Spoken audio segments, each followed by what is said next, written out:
Was it so very long ago when before I knew the dragon? That was in 1975 when I first encountered the concept of a computer game. That was a new concept to me. For me, the computer had always been a tool for scientific calculation. And now, the notion of using it to play, well, that was a fascinating and utterly unconventional concept to me.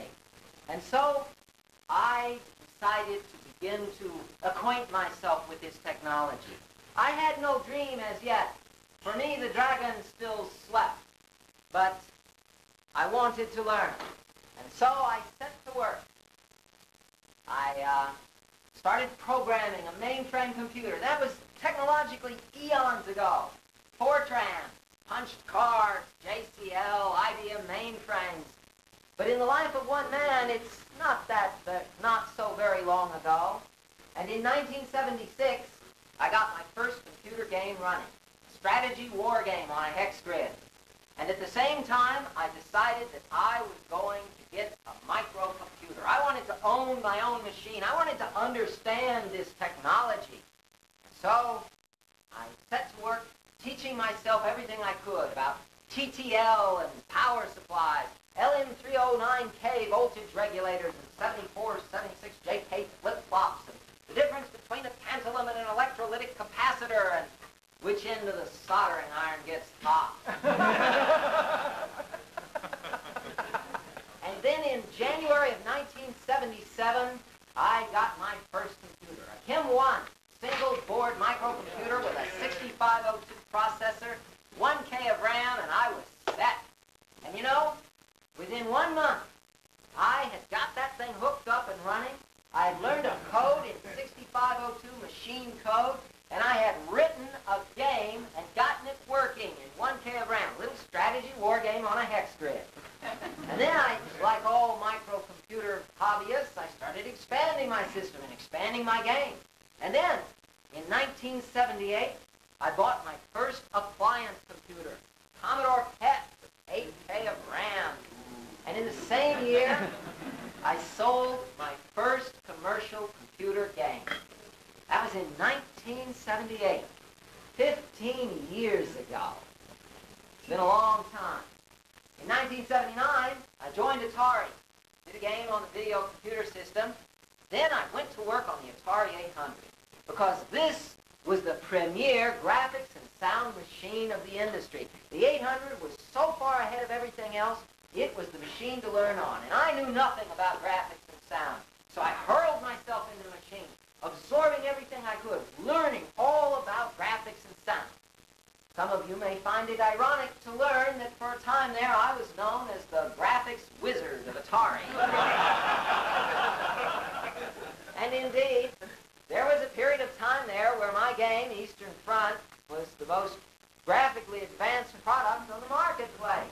Because that was a phase I needed to go through. I needed to understand graphics at a deep level. I needed to feel that I had a good grip on it. And so all through this period, from 1975 to 1981, for 6 years, I was apprenticing myself to this technology. I was turning it over and over in my hands. I was getting the feel of it in my fingertips. And for 6 years, I had no dream at all. All I did was learn. By 1981, I felt that I understood the technology. I felt that I knew what this medium was about, but I had no dream. I couldn't see the dragon, but by 1981, I could hear him thrashing about in the forest. I knew he was out there somewhere. I knew he was big, whatever he was, and I wanted to find him. And then, in one of those fortuitous circumstances that is so perfectly timed, that we can only ascribe its occurrence to the workings of fate. Then Alan Kay came into my life. Alan had been hired at Atari to form a corporate research group.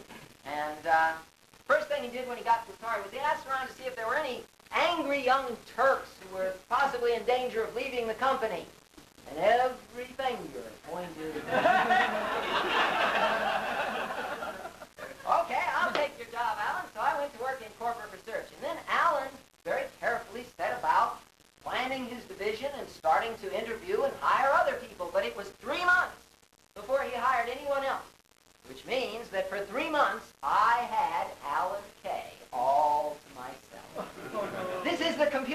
is its equivalent of being marooned on a desert island, because Maryland was rough.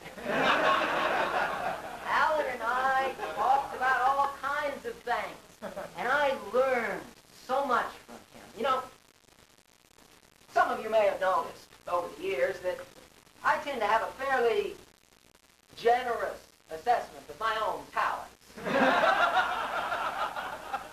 don't have to laugh that loud. And of course, correspondingly ungenerous assessments of other people's talents. Let me tell you this.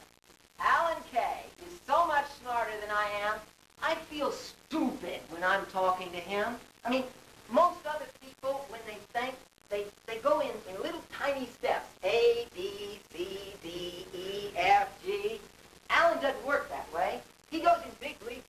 A, J, M, R, Q. And boy, if you want to keep up with Alan when he's talking, you got to run along behind him, filling in the blanks. B, C, D, E, F, G, H, I, K, L, M, N, O. And it's hard. You have to work to keep up with this guy. I used to walk out of meetings with him saying, Alan, I can't take it anymore. I got to go back to my office and stare at the wall for a while. So I learned a tremendous amount from Alan.